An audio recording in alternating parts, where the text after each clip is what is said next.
people! This is me, this is Giovanna. Sejam bem-vindos para mais um episódio de Chocolate e História, o podcast que faz vocês amarem história tanto quanto vocês amam chocolate. Tadã!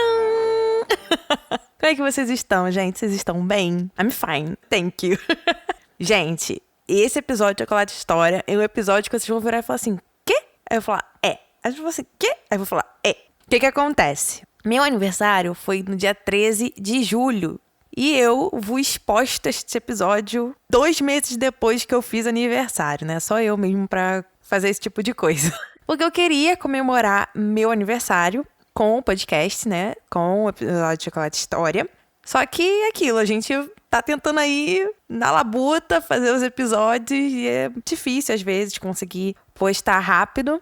Então, esse episódio está vindo com atraso, mas está vindo. Eu acho que isso que é o mais importante. Então, pra vocês, este é o episódio comemorando o meu aniversário. Porém, não só esse episódio. Eu vou fazer um outro episódio também, que vai ser sobre a inspiração que eu usei pra mandar fazer o meu bolo de aniversário desse ano. Então, eu tô bem animada. Vai ser um episódio muito legal. Não vou dar spoilers. Se vocês já me seguem no Instagram, vocês já viram o bolo. Então, assim, ali é o spoiler. E aí, depois, eu vou postar esse episódio ainda comemorando meu aniversário sobre, né, a inspiração pro meu bolo. Então, qualquer coisa, vão no Instagram ou no Facebook pra ver, né, esse spoilerzinho básico do bolo, que ali eu digo mais ou menos o que é. Mas, ainda assim, é segredo.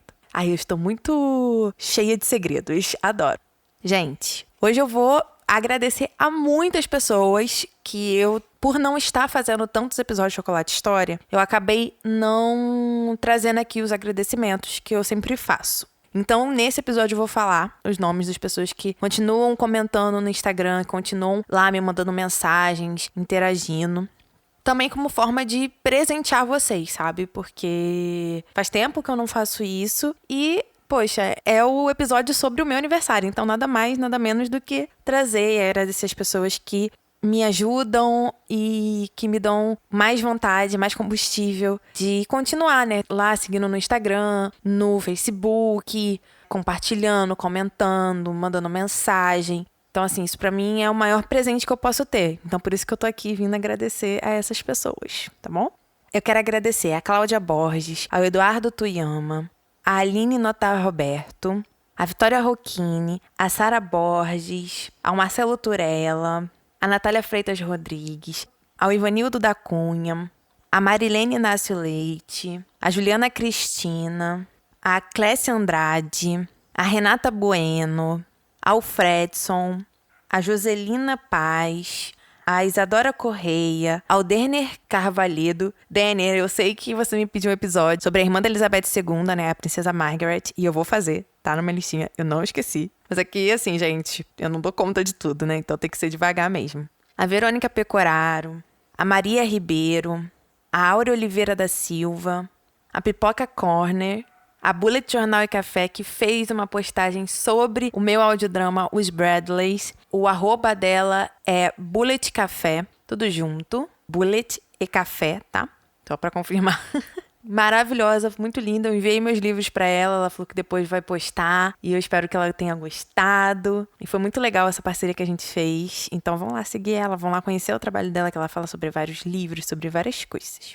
E a Thay Silva também, que me pediu pra ajudar ela em umas questões de história e eu fui lá toda boba e ajudei, que eu fiquei toda feliz. E por último, a Karina Galdino Fernandes, que veio falar comigo, a gente conversou, ela conheceu o podcast, adorou, já apresentou até pro melhor amigo e tal. Karina, muito obrigada pelo carinho, pela disposição em vir falar comigo, né, pela disponibilidade. Então assim, gente, muito obrigada a cada um de vocês que eu falei o nome aqui, por todo esse apoio, por estar presente lá no Instagram e no Facebook. E também quero agradecer a todo mundo que me escuta. Então, gente, sério, muito obrigada, de verdade, tá bom? Com isso, eu quero falar do chocolate de hoje. O chocolate de hoje é um chocolate bem simples, porque eu acho que ele vai resumir bem a sensação que eu quero passar com o episódio, né, e com o sentimento do meu aniversário, entende? É chocolate ao leite. Simplesmente chocolate ao leite. Sem marca, sem nada. Se vocês quiserem comprar da Cacau Show, comprem. Da Copenhagen, comprem. Da Garoto, comprem. Da Nestlé, comprem. O que vocês sentirem melhor. Mas que é o chocolate ao leite. Eu acho que ele conecta muito bem o meu aniversário e da pessoa aqui, né, do assunto de hoje, que também é uma pessoa que nasceu no dia 13 de julho. Então eu quis criar justamente essa ligação entre nós duas para comemorar os nossos aniversários, né? Ela que nasceu muito antes de mim, mas que ainda assim tem muito de canceriana do que eu e acho que tem uma vida que pode ser lembrada através de um chocolate ao leite, né? Por ser uma pessoa dócil, uma pessoa querida, uma pessoa que amou seus pais, amou seu marido, amou seus filhos, mas que também se foi jovem. Então, eu acho que o chocolate ao leite, ele é a medida certa para hoje, para comemorarmos o nosso aniversário, seja o meu, Giovana Cunha, seja o da princesa Leopoldina do Brasil. Gente, é sobre ela que nós vamos falar hoje, a segunda filha de Dom Pedro II. E assim, gente, eu quis justamente trazer a Leopoldina hoje para poder nos unir pelo nosso aniversário.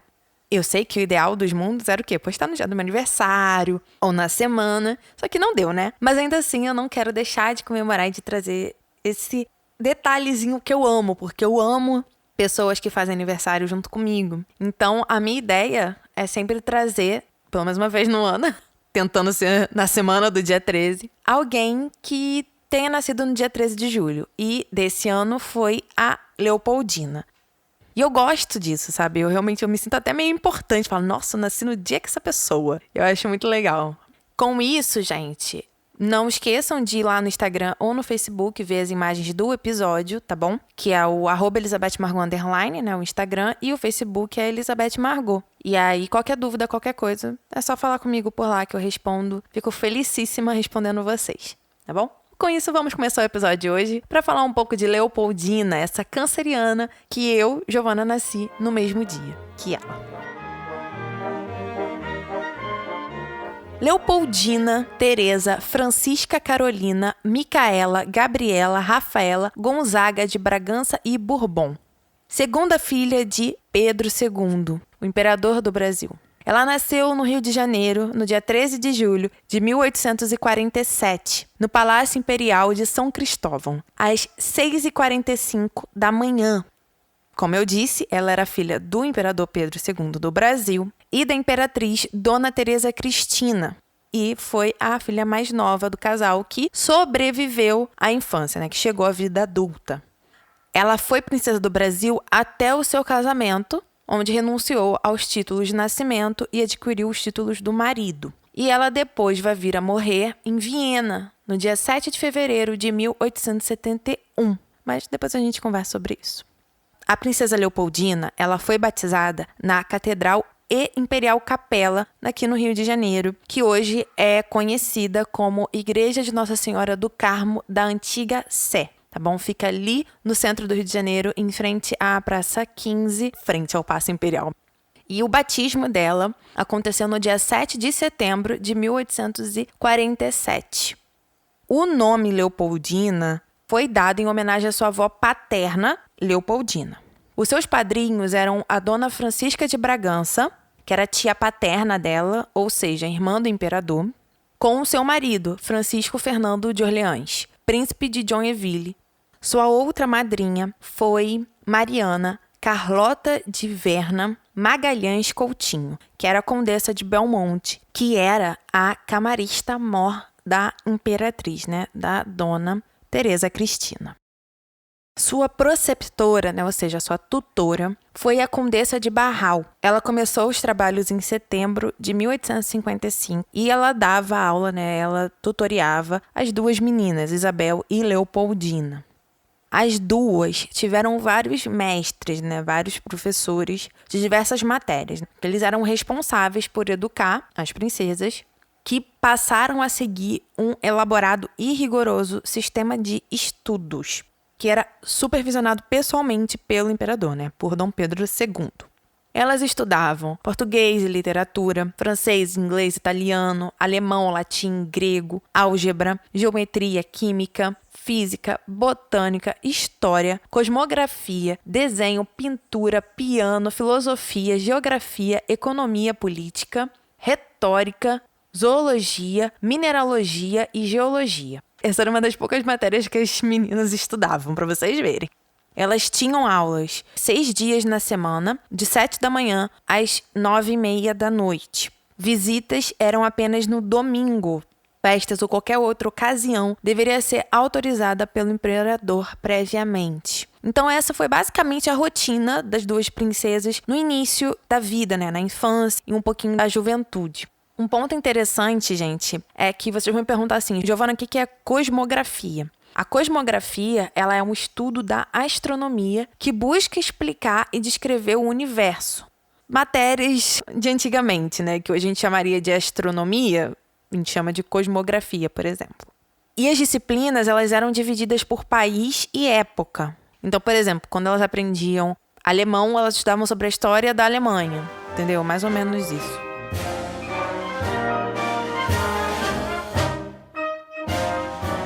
E o que acontece? O Dom Pedro II, ele encarregou a irmã dele, Francisca, a procurar pretendentes na Europa para as duas princesas. Em 1864, ele anunciou que tinha a intenção de casar as filhas. E o que acontece? O Pedro II escolheu seu sobrinho Pedro e Filipe, filho de Leopoldo I da Bélgica. Mas os dois recusaram a proposta, fazendo com que Dom Pedro optasse por Gastão de Orleans, o Conde de, e Luís Augusto de Saxe-Coburgo-Gotha, que era o príncipe Ludwig August. Mas aqui eu vou usar o nome dele em português, porque não tem condições de falar o nome dele da língua normal dele, porque senão acabou, fico toda enrolada. De início, pensou que a Isabel iria se casar com o Luís Augusto e a Leopoldina com o Conde de. Mas o Pedro II quis ouvir a opinião das filhas. Ele deu essa liberdade, entre aspas, para as meninas, para elas dizerem como se sentiam com relação aos pretendentes e tudo mais, antes de fato, finalizar o acordo. Então, no dia 2 de setembro de 1864, os príncipes, que eram primos de primeiro grau, chegaram ao Rio de Janeiro para uma visita prévia, a pedido do Pedro II, né? Para conhecer, então, as princesas, né? As duas princesas. E aí, nos dias que se seguiram, os planos mudaram. A Leopoldina passou a ser noiva do Luís Augusto e a Isabel do Conde de. E isso foi escolha das duas. A Isabel se aproximou mais do Conde de e a Leopoldina do Luís Augusto. Isso não tem problema nenhum. Que bom que elas pelo menos puderam fazer a troca. No dia 18 de setembro, os dois casais noivaram juntos. O acordo foi finalmente acertado com o Duque de Saxe-Coburgo e Gotha. E o que acontece? Esse acordo ele vai trazer algumas cláusulas, que é, por exemplo, enquanto o Dom Pedro II não tivesse um herdeiro, né, ou seja, enquanto ele não considerasse segura a sucessão do trono, né, por parte dos filhos da Isabel, o casal Leopoldina e Luís Augusto deveria residir parte do ano no Brasil e ter seus filhos aqui. Isso era um ponto fundamental dentro do acordo, porque o Dom Pedro II ele queria cercar de todas as formas de que teria herdeiro, né, de que teria um sucessor. E se isso não viesse da Isabel, viria da Leopoldina. Entre o dia 8 e 15 de dezembro, ocorreu o casamento da Leopoldina e do Augusto, né, do ano de 1864, tá, gente? Tô falando que é entre o dia 8 e dia 15 porque eu não consegui uma data mais certeira. Então, como eu fiquei na dúvida, prefiro jogar, né, esse período. Foi entre essas duas datas. O casal vai receber dinheiro para comprar uma residência no Rio. E essa casa, mesmo que ela passasse para os futuros filhos da Leopoldina, ela ainda seria patrimônio nacional, né? Ela ainda seria destinada, por exemplo, à coroa imperial e não à parte pessoal da família. Como assim, Giovana? Petrópolis, a gente tem um museu imperial lá em Petrópolis. Aquela casa lá, que era a casa de Dom Pedro II e tudo mais, era uma casa de cunho pessoal, era do Pedro, entende? Esse palácio aqui, por exemplo, da Leopoldina, ela não era uma casa de cunho pessoal, não era da Leopoldina, ela era da princesa Leopoldina do Brasil. Ou seja, ela estava relacionada à coroa, né, ao Estado imperial, e não à pessoa Leopoldina. Lá em Petrópolis, é o contrário. Essa casa está associada à pessoa Pedro. Não importa se ele é o imperador ou não, é a pessoa, ele comprou com dinheiro pessoal dele. E não está atrelada, então, ao dinheiro e ao patrimônio do Estado Imperial do Brasil. É interessante trazer esse tipo de coisa porque realmente tem casas que até hoje são da família, né, imperial, né, dos descendentes, e tem outras que não. E qual é a diferença? A diferença é essa, que umas naquele período já eram do Estado imperial e outras casas eram da família imperial. Então vamos lá. O imóvel que foi escolhido foi um casarão próximo ao Palácio de São Cristóvão, onde a gente sabe hoje, né, que é a Quinta da Boa Vista. E eles encontraram esse imóvel em junho de 1865, quase um ano depois de casados. E o palácio foi chamado de Palácio Leopoldina. Hoje, esse palácio não existe mais, ele foi demolido. Quando acabou o Império, passou para a República, o palácio, justamente por ser um imóvel do Estado. Então, acabou o Estado Imperial, o Estado Republicano adquire esses imóveis. E ali até serviu como repartição de alguns ministérios, né, e tudo mais, mas logo depois ele foi demolido. E hoje, no local que era o Palácio Leopoldina, está situado o Cefet, Rio de Janeiro, né, que é uma instituição federal de ensino aqui no Rio, e ele está ali, localizado, e está dessa forma desde 1930. No dia 19 de março de 1866, 10 meses após sofrer um aborto espontâneo, a Leopoldina deu à luz ao neto preferido do Pedro II e primeiro menino aí herdeiro do Pedro II, o príncipe Dom Pedro Augusto. Ela deu à luz no Brasil e depois do nascimento do primeiro filho, ela vai passar a viver entre o Brasil e a Europa, sempre voltando à terra natal para o nascimento de seus filhos. O segundo filho que ela teve foi o Dom Augusto Leopoldo, que nasceu no dia 6 de dezembro de 1867. O terceiro filho, que também nasceu aqui no Brasil, foi o José Fernando. Ele nasceu no dia 21 de maio de 1869, tá bom? Todos meninos. Mas para o quarto filho da princesa Leopoldina, ela e o marido não retornaram para o Brasil. E em 15 de setembro de 1870, o príncipe Luís Gastão nasceu no castelo de Ettenbach, na Áustria. Esse foi o único filho deles que nasceu fora do Brasil. Então, eles tiveram 4 filhos, eu já falei o nome deles. E aqui eu vou dar um pequeno resuminho do que aconteceu com esses 4 filhos. O primeiro não deixou descendência. O segundo deixou descendência, que era o Augusto Leopoldo. O terceiro, que era o José Fernando, morreu com 18 e 19 anos, em 1888, e não deixou descendência. E o quarto, o Luís Gastão, deixou descendência.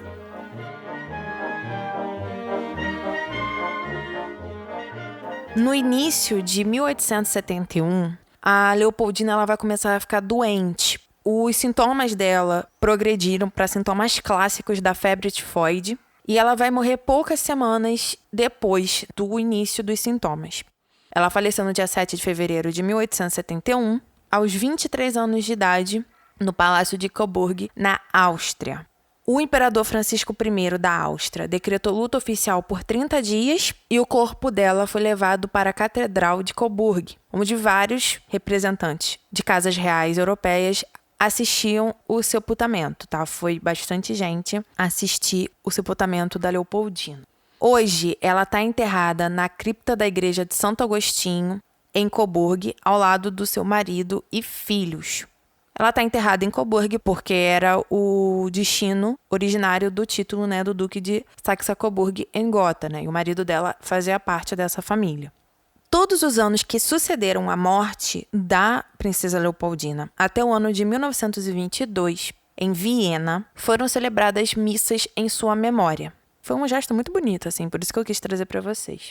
E após a morte da mãe, né, após a morte da Leopoldina, os 2 príncipes mais velhos, filhos da Leopoldina, foram levados para o Brasil, para o seu avô Pedro II, onde passaram a morar e serem educados, porque nesse período os filhos da Leopoldina eram os únicos homens que o Pedro II tinha como neto. A Isabel não tinha tido ainda filho homem.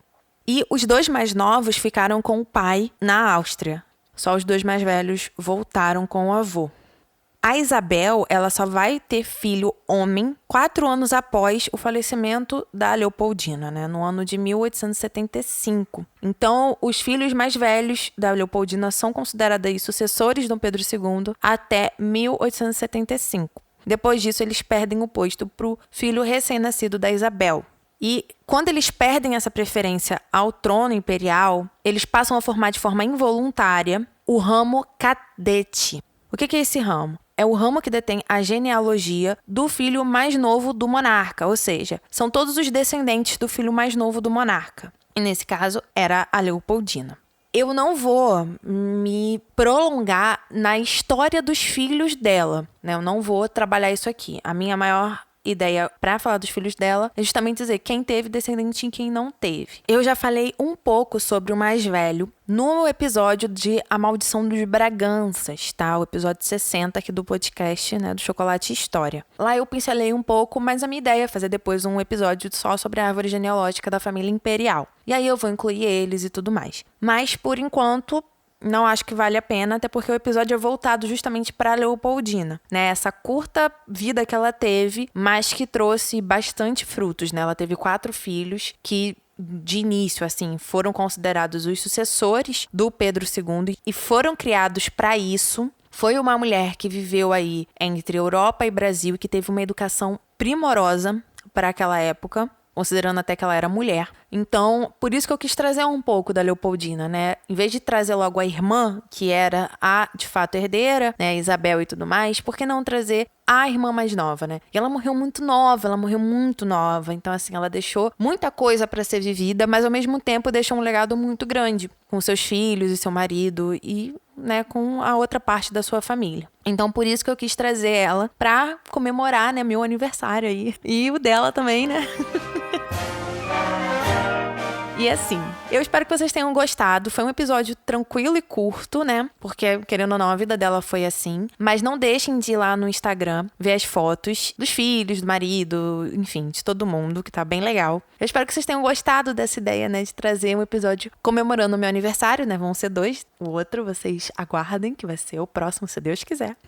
Mas eu acho que foi muito legal e foi muito rico, né? Conhecer pessoas da história que não necessariamente são tão lembradas assim, né? Porque são pessoas que ficaram como os filhos mais novos, que morreram cedo, mas que, de certa forma, têm muita importância ainda dentro da história, né? E principalmente aqui, que é a nossa história do Brasil, tá bom? Então é isso, gente. Não deixem de ir no Instagram, que é @ElizabethMargot_, e o Facebook é Elizabeth Margot. Escutem o audiodrama que eu tô lançando, um novo audiodrama aí, com várias revelações e reviravoltas. Então eu espero que vocês gostem, porque tá muito maneiro, muito legal. O primeiro episódio já tá no ar. Tem conversa com a Elizabeth Margot vindo aí também. E meu quadro sobre o AKB48, que tá muito legal, eu tenho muito orgulho de estar fazendo. Então, se vocês quiserem conhecer um pouco mais sobre J-pop, é só ir escutar sobre o AKB48, tá bom? Então é isso, um grande beijo, fiquem com Deus e tchau!